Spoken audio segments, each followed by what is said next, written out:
السلام علیکم ورحمۃ اللہ وبرکاتہ۔ نماز تسبیح کے متعلق آج بیان ہوگا اللہ کی مہربانی سے۔ یہ ایک نفلی نماز ہے جن کی فضیلت حسن درجے کی حدیث سے ثابت ہے۔ نبی صلی اللہ علیہ وآلہ وسلم نے اپنے چچا عباس رضی اللہ تعالیٰ عنہ کو اس کے پڑھنے کی بڑی تاکید فرمائی اور فرمایا کہ اگر تم اسے روزانہ پڑھ سکتے ہو تو روزانہ پڑھو، ممکن ہو تو ہر جمعے کو، پھر ممکن نہ ہو تو مہینے میں ایک مرتبہ یا سال میں ایک مرتبہ، ورنہ اپنی زندگی میں ایک مرتبہ ضرور پڑھو۔ کس کو؟ نماز تسبیح کو۔ اس کی فضیلت یہ بیان فرمائی ہے کہ اس کے پڑھنے سے اگلے پچھلے نئے پرانے بھول کر یہ عمدہ کیے گئے چھوٹے بڑے پوشیدہ اور ظاہر سب گناہ معاف کر دیے جاتے ہیں۔ دیکھیں کتنی اس کی فضیلت ہے، لیکن جو روایات ہیں وہ حسن درجے کی ہیں، ٹھیک ہے نا۔ اس کا مقصد کہ پڑھنا ہے، پڑھنا ثابت ہے، صحابی سے اس کی تعلیم ثابت ہے، لیکن جس طرح ہم جماعت کرائیں، جماعت کا جو ہے نا جواز وہ نہیں ملتا۔ تعلیم کے طور پر، تربیت کے طور پر کبھی کروا دیں تاکہ لوگوں کو اس کا علم ہو جائے تو وہ الگ بات ہے، لیکن روزانہ اس کی جماعت ہو یہ معاملہ ثابت نہیں ہے۔ یہ ایک فردی نماز ہے، گھر کی نماز ہے اور اکیلے پڑھنے والی نماز ہے۔ اب اس نماز کا طریقہ آپ نوٹ فرمائیں۔ یہ 4 رکعت کی نماز ہے، اس میں 4 رکعتیں پڑھنی ہیں۔ پہلی رکعت میں جو ہے نا سبحانک اللہ، سورۃ فاتحہ اور سورت پڑھنے کے بعد آپ نے 15 مرتبہ یہ کہنا ہے۔ جب سورۃ فاتحہ کے بعد سورت پڑھنی، اس کے بعد یہ 15 مرتبہ آپ قیام میں یہ کہنا ہے، سبحان اللہ والحمد للہ ولا الہ الا اللہ واللہ اکبر۔ یعنی تلاوت ختم کرنے کے بعد یہ آپ نے کتنی بار کرنا ہے؟ 15 مرتبہ کہنا ہے۔ پھر دوبارہ سماعت فرمائیں، سبحان اللہ والحمد للہ ولا الہ الا اللہ واللہ اکبر۔ اس کے بعد آپ نے رکوع کیا ہے، تو رکوع میں نا آپ نے جو دعائیں پڑھنی وہ پڑھنے کے بعد پھر آپ نے یہ پڑھنا ہے 10 مرتبہ، سبحان اللہ والحمد للہ ولا الہ الا اللہ واللہ اکبر۔ اور یعنی اس کے بعد یعنی رکوع کیا ہے تو رکوع میں آپ نے 10 مرتبہ یہ پڑھنا ہے، ٹھیک ہے نا۔ اور رکوع سے جب آپ کھڑے ہوں گے پھر آپ نے 10 مرتبہ یہی پڑھنا ہے، سبحان اللہ والحمد للہ ولا الہ الا اللہ واللہ اکبر۔ پھر سجدے میں پہلا سجدہ کرنا ہے، آپ سجدے کی دعائیں پڑھنے کے بعد پھر کہیں گے کیا؟ سبحان اللہ والحمد للہ ولا الہ الا اللہ واللہ اکبر 10 مرتبہ پڑھنا ہے۔ پھر سجدے سے اٹھیں گے، دونوں سجدوں کے درمیان میں آپ نے اس کو کیا پڑھتا ہے؟ پہلے دعا پڑھیں سجدے کے درمیان والی، اور پھر یہ پڑھیں سبحان اللہ والحمد للہ ولا الہ الا اللہ واللہ اکبر 10 مرتبہ پڑھنا ہے۔ پھر آپ نے دوسرا سجدہ کرنا ہے، اس میں دعائیں پڑھنی ہے، دعائیں پڑھنے کے بعد پھر آپ نے 10 مرتبہ کیا کہنا ہے؟ سبحان اللہ والحمد للہ ولا الہ الا اللہ واللہ اکبر۔ یہ دعا اچھے طریقے سے یاد کر لیں۔ پھر سجدے سے جب آپ نے اٹھنا ہے تو اٹھنے کے بعد پھر 10 مرتبہ آپ نے یہ سبحان اللہ والحمد للہ ولا الہ الا اللہ واللہ اکبر۔ جب دوسرے سجدے سے اٹھیں گے تو پھر آپ نے یہ پڑھنا ہے۔ تو اس طرح یہ ایک رکعت کے اندر جو ہے نا 75 مرتبہ آپ نے جو ہے نا یہ کرنا ہے، یہ آپ نے یہ اس کو پڑھنا ہے۔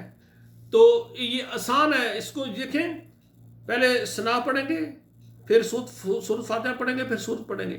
سورت پڑھنے کے بعد قیام میں آپ نے پھر سورت ختم کرنے کے بعد آپ نے 15 مرتبہ پڑھنا ہے۔ باقی آپ نے جب رکوع میں جانا ہے، رکوع کے اندر آپ نے اس کو 15 مرتبہ، رکوع سے اٹھیں گے پھر 10 مرتبہ۔ آپ قیام میں جو ہے نا سورت پڑھنے کے بعد جو ہے اس کو 15 مرتبہ پڑھیں گے، باقی ہر بار آپ نے 10 مرتبہ پڑھنا ہے۔ رکوع کے اندر دعا پڑھنے کے بعد، رکوع کے بعد دعا پڑھنے کے بعد، پھر سجدے میں جائیں گے دعا پڑھنے کے بعد، پھر سجدے سے اٹھیں گے، دونوں سجدوں کے درمیان دعا پڑھنے کے بعد، پھر جو دوسرا سجدہ کریں گے سجدے میں دعا پڑھنے کے بعد، پھر دوسرا سجدے کے بعد جب بیٹھیں گے تو پھر بھی یہ 10 مرتبہ سبحان اللہ والحمد للہ ولا الہ الا اللہ واللہ اکبر۔ یعنی قیام میں سورت کے بعد 15 مرتبہ، باقی تمام جگہ جو میں نے ذکر کی ہیں ان میں 10-10 مرتبہ اس کو پڑھنا ہے. یہ ایک رکعت کے اندر 75 بار ہو جائے گا، اور 4 رکعت میں اگر یہ 300 بار ہو جائے گا. 4 رکعت کے اندر مکمل اس کو یعنی 300 بار پڑھنا ہے. تو یہ میرے بھائیوں یہ نفلی نماز ہے، یہ انفرادی نماز ہے. تو میرے بھائیوں کئی بھائی نماز جو ہے نا تسبیح اس کا بڑا التزام کرتے ہیں، لیکن فرض نمازیں وہ اس میں غافل ہیں، فرض نمازوں میں سستی کرتے ہیں. میرے بھائیوں سب سے پہلے فرض نمازیں ادا کریں، جماعت کے ساتھ ادا کریں، مسجد میں ادا کریں. ہماری بہنیں بیٹیاں گھر میں کر سکتی ہیں.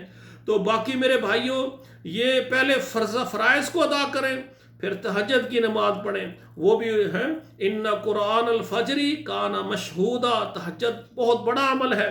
اور پھر جو ہے نا یہ نماز تسبیح جس کو اللہ نے وقت دیا ہے، اللہ کا یہ بہت بڑا کرم ہے جس کو اللہ تعالیٰ عبادت کے لیے اللہ تعالیٰ فراغت دیں، وقت دیں. اس کے دل میں اتنی اللہ کی محبت کو، اللہ کی یعنی اطاعت اور فرما برداری میں وقت نکال. تو یہ جس طرح نبی علیہ الصلوۃ والسلام نے یہ عباس رضی اللہ تعالیٰ عنہ کو یہ فرمایا کہ یہ آپ روزانہ پڑھیں. ٹھیک ہے نا؟ اگر روزانہ نہیں تو پھر کیا ہے؟ ہفتے میں 1 مرتبہ، ہفتے میں نہیں تو مہینے میں 1 مرتبہ، نہیں تو سال میں 1 مرتبہ، نہیں تو عمر میں 1 مرتبہ اس کو پڑھنا چاہیے. اس سے بے شمار قسم کے گناہوں کا یعنی فضیلت میں نے آپ کے سامنے اس کی رکھی ہے کہ اس کی فضیلت یہ بیان فرمائیے کہ اس کے پڑھنے والے کے اگلے پچھلے نئے پرانے بھول کر عمدن چھوٹے بڑے پشیدہ ظاہر سب گناہوں کو اللہ ذوالجلال معاف فرما دیتے ہیں. آپ دیکھیں اگر آدھا گھنٹہ بھی آپ کا لگ جائے یہ نماز پڑھنے میں، تو میں سمجھتا ہوں آدھے گھنٹے میں آپ کے جتنے گناہ ہیں چھوٹے ہیں بڑے ہیں، جان بوجھ کر ہوتے ہیں، غلطی سے ہوتے ہیں، اگر سارے اللہ معاف فرما دیں.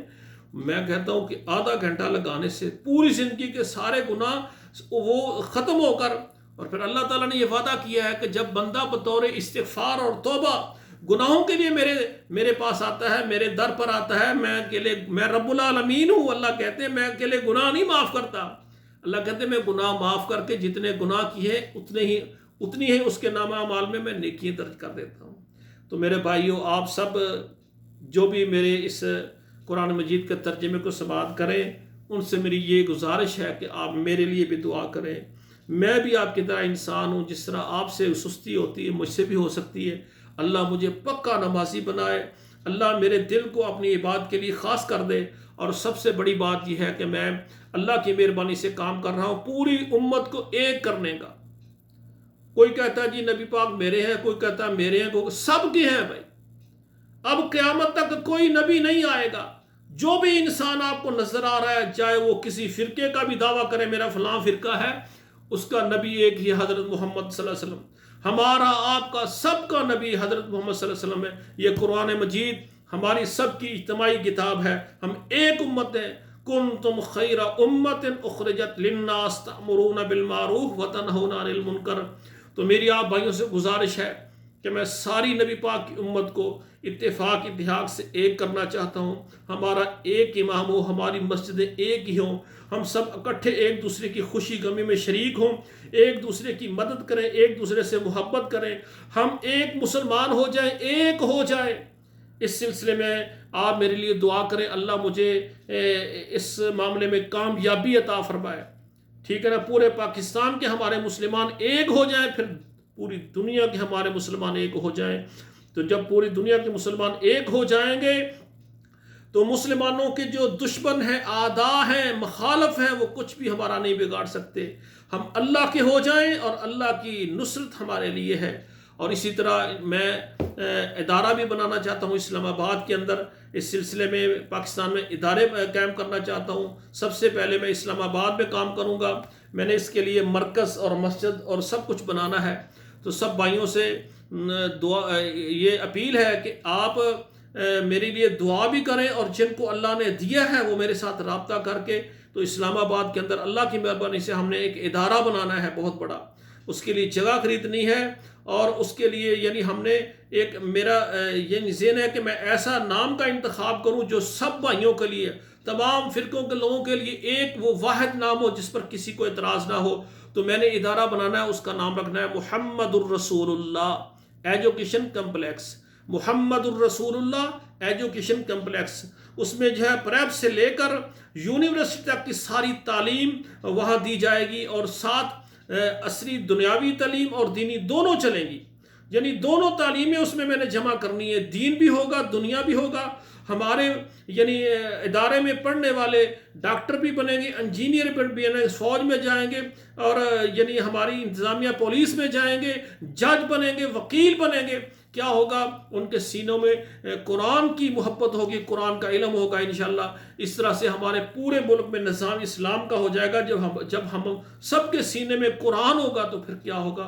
ہمارا نظام، ہمارا دین، ہماری ہر چیز یہ قرآن اور اسلام ہوگا۔ تو اس سلسلے میں جن کو اللہ نے دیا ہے، جو چاہتے ہیں کہ ہم اپنے بڑوں والدین کے لیے ہم جو ہے نا صدقہ جاریہ کے طور پر کوئی ایسا کام کروائیں، اسی طرح اپنے لیے، اپنے بچوں کے لیے جن کو اللہ نے دیا ہے وہ جذبہ رکھتے ہیں، تو وہ مجھ سے رابطہ کریں۔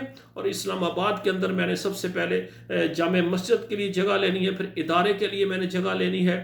اس سلسلے میں جو بھائی اپنے لیے صدقہ جاریہ کرنا چاہتے ہیں وہ میرے اس نمبر پر رابطہ کر کے میرے ساتھ تعارف کریں پہلے، اور بتائیں کہ ہم نے اللہ کے لیے مسجد بنانی ہے، ہم نے جگہ خریدنی ہے، ہمارا اتنا ٹارگٹ ہے۔ تو میں سمجھتا ہوں جو آدمی دنیا میں اللہ کا گھر بنائے گا، اللہ اس کا گھر جنت میں بنائے گا۔ تو یہ تجارت ہے آخرت کی، جو کرنا چاہے میرے ساتھ رابطہ کریں۔ میرا فون نمبر نوٹ فرمائے۔ اس وقت میں سعودی عرب جدہ میں کام کر رہا ہوں، تو اسلام آباد میں کام کرنے کا پروگرام ہے تاکہ ہم پاکستان کے لیے کام کریں، پاکستان میں مسلمانوں کو ایک کریں۔ نمبر میرا نوٹ فرمائے 00-966 590 242۔ آپ کا دینی بھائی قاری عبدالمنان زیگم، جدہ سعودی عرب۔ السلام علیکم ورحمۃ اللہ وبرکاتہ۔ اقول قولی ھذا استغفر اللہ لی ولکم ولسائر المسلمین فاستغفروہ انہ ھو الغفور الرحیم۔